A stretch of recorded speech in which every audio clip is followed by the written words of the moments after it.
Zëvendës kryeministri Hashim Thaçi, një herësh edhe ministri i punëve të jashtme, thotë se amandamentet kushtetuese që do t'i hapin rrugë themelimit të gjykatës speciale do të procedohen për votim në Kuvendin e Kosovës vetëm atëherë kur do të sigurohen votat e mjaftueshme për themelimin e saj.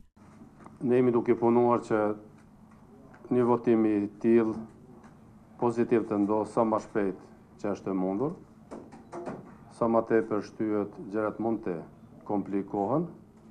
Por jemi në koordinim si spektër politik, në të njëjtën kohë me partnerët tanë ndërkombëtar, që votimi shumë të ndodhë në momentin që jemi të sigurt dhe të garantuar që janë votat e mjaftueshme, sepse nuk guxojmë që të gabojmë, që të dështojmë. Ai thotë se nuk ka vend për ekstremizëm dhe nacionalizëm në Kosovë, por për një frymë evropiane dhe kjo është e pandalshme. Këto komente zëvendës kryeministri Thaçi i ka bërë pas takimit me ministrin e punëve të jashtme të Greqisë, Kocias Nikolaos. Shefi i diplomacisë kosovare Hashim Thaçi pret investitorët grek të vinë në Kosovë, por nuk përmend njojë nga ky shtet antar i Bashkimit Evropian. Ministri grek Nikolaos, pas takimit, tha se Kosova dhe Greqia kanë shumë çështje për të bashkëpunuar në vjetët e ardhshme, duke përmendur rrugën drejt integrimit të Kosovës në BE, por jo edhe njojën e shtetësisë. Mbështesim Kosovën në procesin e rrugtimit në strukturat euroatlantike. Kemi diskutuar të kemi lidhje më të afërta ekonomike.